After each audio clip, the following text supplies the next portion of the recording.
sert à exprimer ce qu'est la société.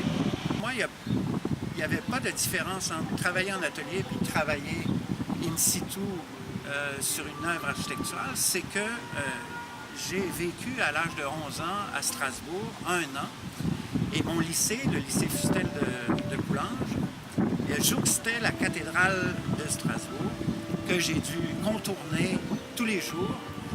Donc l'enfant que j'étais à 11 ans, il a intégré ce que représente le fait de vivre à côté d'une œuvre d'art. Les immenses statuaires, les vitraux incandescents, le côté gigantesque de cette forêt de pierre-là, fait que ça a impressionné ce jeune enfant-là. Et je me suis rendu compte que la véritable intégration de l'art à l'architecture est quelque chose de, je dirais, d'indispensable et qui fait partie de moi.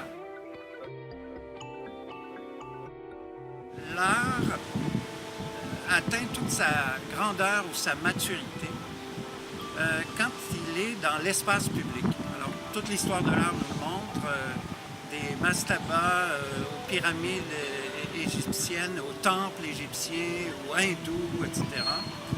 C'est que l'art est intimement lié à l'architecture. Une œuvre en hommage à l'Institut canadien, donc l'Institut canadien de l'époque, c'était l'Institut des descendants de Nouvelle-France, qui se sont appelés, après la conquête, les Canadiens. Il y a plus de 150 ans que ça a été fondé pour les lettres, la littérature, l'enseignement de l'histoire, donc pour défendre la culture francienne, la culture québécoise. J'ai fait plus loin qu'un bas-relief sur le plâtre. C'est à partir de cette maquette-là que je l'ai transposée ni plus en pierre. Et ma sœur est sculpteur, Pascal Archambault, et on l'a fait ensemble. L'échelle, c'est l'évolution, c'est l'histoire, c'est le développement de ce que nous sommes.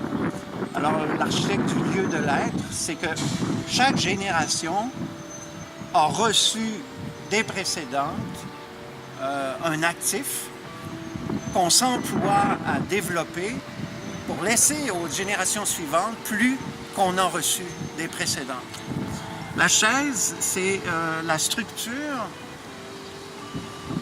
la plus simple, mais à la fois la plus complexe, qui permet de soutenir un poids beaucoup plus grand que le poids de la chaise elle-même. C'est pas pour rien d'ailleurs qu'elle représente le trône, le siège du pouvoir souverain.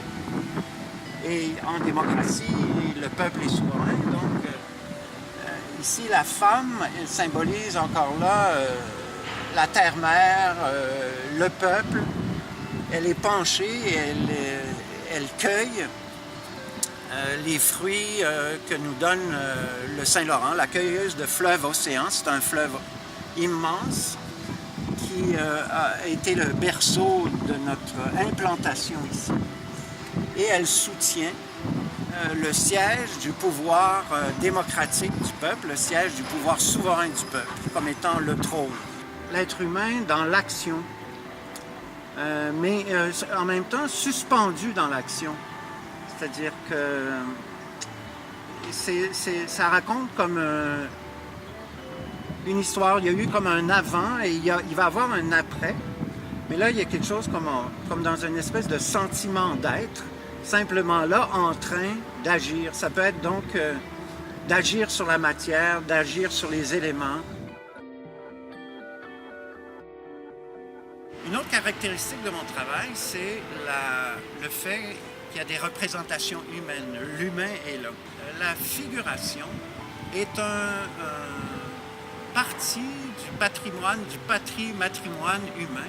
C'est un héritage qui représente un actif humain, un haut savoir humain. Moi, je dis, il y a un écosystème artistique qui doit faire en sorte que ces hauts savoirs humains-là perdurent. et ne soit pas écrasé par la nouveauté qui se crée. C'est parce que, d'une part, j'aime le faire, j'aime les représentations humaines, j'aime le corps humain, j'aime ce que l'humain dégage en tant que matière, en tant qu'énergie. Créer une œuvre, c'est fait que de contraintes. Il y en a de toutes sortes.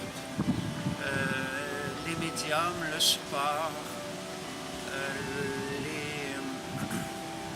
le contexte, etc. Mais ce qui fait l'œuvre d'art, c'est que l'artiste, avec toutes les contraintes qu'il a, c'est qu'il transcende ces contraintes-là pour faire une œuvre qui transcende justement le temps, l'époque, et qui laisse quelque chose aux générations futures qui touche l'humain